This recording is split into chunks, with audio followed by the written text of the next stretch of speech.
이젠 극모멘트.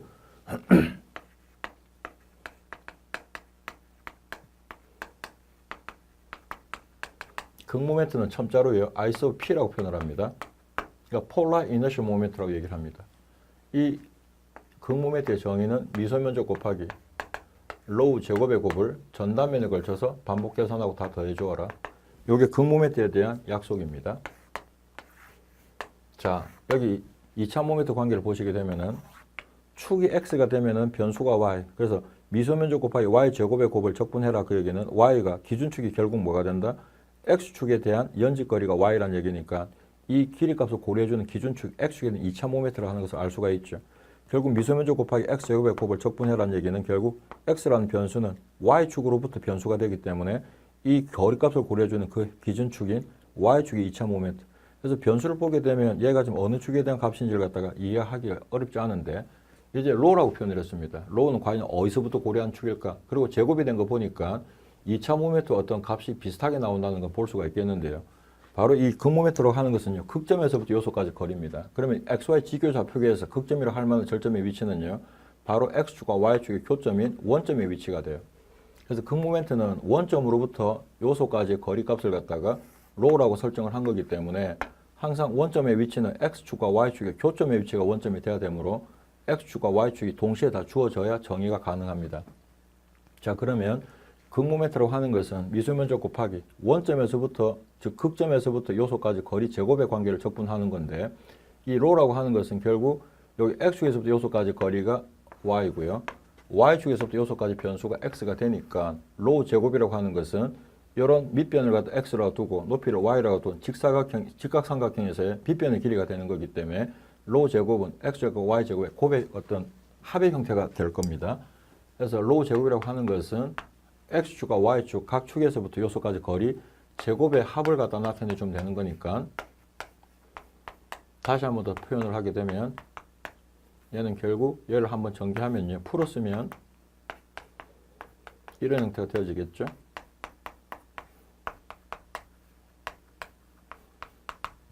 그래서 이 극모멘트라고 하는 것은요. 결국 미소면적 곱하기 x제곱의 곱을 전단면에 적분해라. x가 y에서부터 축에서부터 요소까지 거리죠. 그 축에 대한 2차 모멘트입니다. 얘는 x축에 대한 관계겠죠.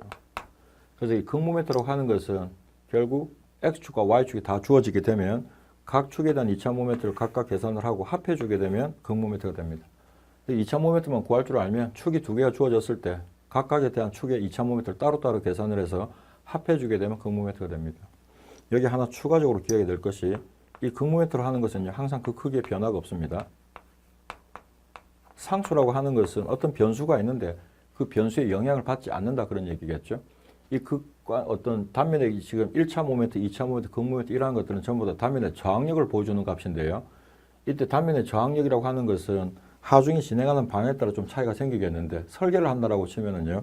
항상 어떤 상태를 고려해야 되냐면은 최악의 상태를 고려해야 됩니다.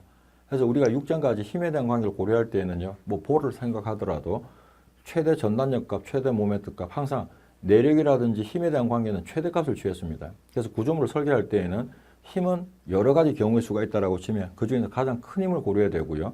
구조물의 저항력이라고 하는 것은 가장 취약한 부분, 즉 저항력이 제일 작은 방향으로 가장 큰 힘이 작용할 때 안전할 수 있으면 그 외의 경우의 수는 따질 필요가 없겠죠. 그래서 힘에 대해서는 항상 최대치를 고려하고 이 단면의 성질이라고 하는 것은 부재의 저항력을 보여주는 값이기 때문에 여러 가지 경우의 수 중에서 제일 작은 값을 갖다 취해야 됩니다. 그러면 우리가 지금 이런 X축을 고려했다고 하는 것은요. 부재가 단면이 여기 있는데 모멘트가 이렇게 작용해서라기보다도 만약 이런 축에 대해서 작용한다라고 치면 어떨 건가 생각을 해본 겁니다. 그럼 만약에 하중의 작용 방향이 바뀌어서 만약 원점을 중심으로 모멘트의 진행 방향이 이런 X'축에 대하여 즉 기존에 주어진 축을 갖다가 세타만큼 회전해서 발생한 축이 X'축인데요. 이 축에 대해서 회전력이 걸린다라고 치면 이제는 이 축에 대한 2차 모멘트 값들은 필요가 없겠죠. 이제는 이 축에 대해서 회전력이 걸리게 될 테니까 이 X'축에 대한 여러 가지 값들을 고려해야 될 겁니다. 그러면 이제 Y축도 역시 세타만큼 돌리게 되면 여기 Y'축이 하나 설정이 될 수 있을 텐데 이때 기존의 X축에서부터 요소까지 거리와 X'축에서 요소까지 거리를 고려하게 되면 당장 길이값이 같지 않다는 걸 알 수가 있습니다. 물론 Y축에서부터 요소까지 거리와 Y'축에서 요소까지 거리도 같지 않습니다. 그러면 각각 x축과 x'축, y축과 y'축 각 축에 대한 2차 모멘트는 서로 같지 않겠죠. 똑같은 요소까지 연직거리가 다르기 때문에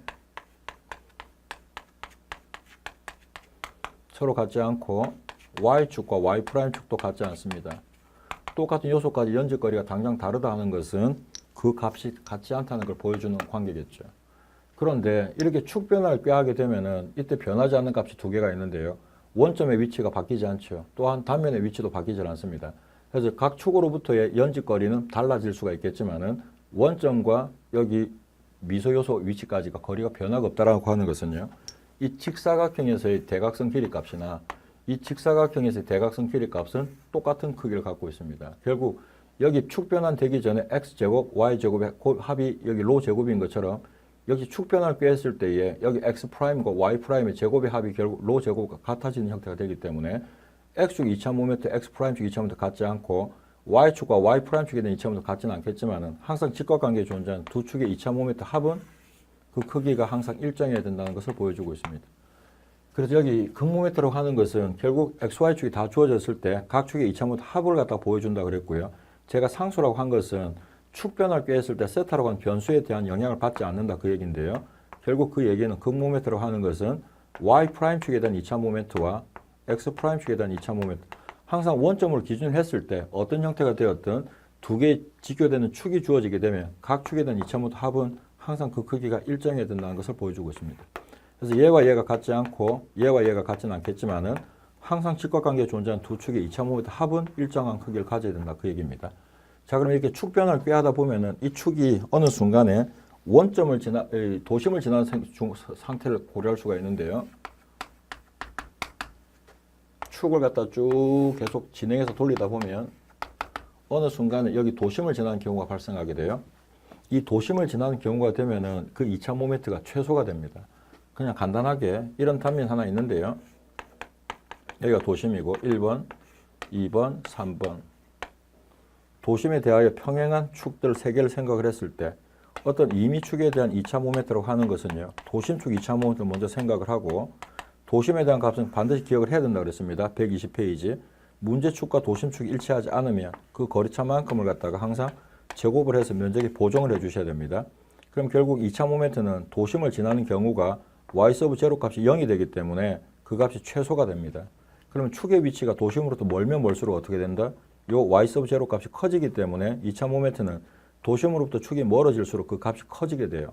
그럼 최소치는 언제가 된다? 도심을 지날 때가 제일 작겠죠? 얘가 0이 되는 순간이니까. 그래서 2차 모멘트는 이처럼 도심 지난 경우가 최소가 되기 때문에 이와 같이 어떤 단면 하나 정해졌을 때 하중이 어떻게 진행할지 모르기 때문에 모든 경우수를 다 따져야 되겠죠? 고로 이런 어떤 호텔을 하나 지었는데요. 해변가에다가 경치 좋은 데다가 바람이 세게 불어. 보다시피 단면의 치수는요. H값을 조금 더 크게 나타냈습니다. 그럼 여기가 바람이 이렇게 불 때라고 치면 이 건물이 전도가 된다라고 치면은요. 이 축에 대해 가지고 얘가 이렇게 넘어가려고 하겠죠. 근데 이렇게 회전을 갖다 고려할 때 2차 모멘트를 보니까 꽤 크기 때문에 이런 방향 하중에 대해서는 이 건물이 넘어가지 않을 것 같아. 오케이. 끝내버리면 안 된다는 겁니다. 바람의 방향이 바뀌어가지고 만약 이렇게 진행하게 되면 이젠 이 축에 대해서 회전력이 걸리게 될 테니까 당장 H보다는 B가 작기 때문에 이 파란색 축에 대한 2차 모멘트가 작아지겠죠. 그럼 전도의 우려가 생길 수 있다는 겁니다. 그래서 우리는 여러 가지 경우 중에서 가장 최악의 상태를 고려해야 되기 때문에 하중의 위치를 갖다가 한쪽만 두고 해석했을 때 안전하다 해서 끝내버리면 안 되고 이 하중의 진행 방향을 갖다 어떻게 해야 된다. 요 원점, 요 도심점을 기준으로 해가지고 뺑글뺑글 돌려봐야 됩니다. 만약 이렇게 진행한다라고 치면 이 축에 대해서 회전력을 고려해줘야 되겠죠. 그러면 각각 여기 빨간 축으로부터 여기 하얀 축, 이 경사각을 갖다가 계속 수시로 돌려가면서 몇 도까지만 돌려보면 될까? 90도까지만 돌리면 되겠죠. 그럼 축의 위치가 바뀔 때마다 2차 모멘트가 계속 바뀌게 될 텐데 그 중에서 어떤 값을 취해라?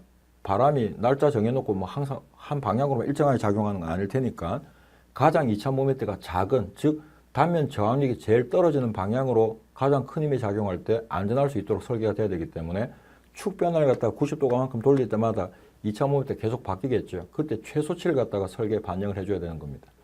그래서 이처럼 원점을 중심으로 축 변화를 꾀하는데요.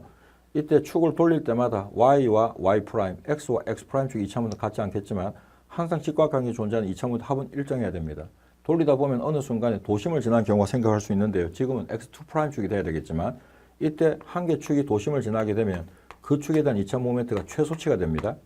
반면에 또 다른 축에 존재하는 90도 방향이 존재하는 축에 대한 2차 모멘트는 최대가 돼야 되겠죠. 왜? 합이 일정해야 되기 때문에 한 개 값이 미니멈이면 한 개 값은 최대 값이 될 거예요. 이때 최대, 최소 2차 모멘트를 취해야 되고 이때 이 값을 설계에 반영하기 위해 가지고 축 변화를 꿰야 되는데 항상 이때 두 직각 방향 2차 모멘트 합은 변화가 없다라고 하는 것이 바로 극 모멘트의 특징입니다. 그래서 극관성 모멘트에 대해 가지고는요. X, Y축이 주어지게 되면은 항상 그 합의 형태를 갖다가 취해 주시면 되고 이때 원점을 중심으로 축 변화를 꿰었을 때 새롭게 생성이 되어진 Y'축과 X'축의 2차 모멘트는 서로 Y와 Y', X와 X'이 같지 않겠지만은 항상 직각관계에 존재하는 두 축의 2차 모멘트 합은 변화가 없어야 된다는 것 알아두시면 되겠습니다. 그래서 극 모멘트에 대해서도 역시 약속, 정의는 꼭 기억을 해 두셔야 되고 2차 모멘트 계산할 줄 알면 극 모멘트에 뭐 저절로 여러분들이 하나 얻었다 생각하시면 되겠고 추가적으로 원점을 중심으로 축 변화를 했을 때 항상 직각관계에 존재하는 두 축의 2차 모멘트 합은 변화가 없다는 걸 알아두시면 되겠습니다.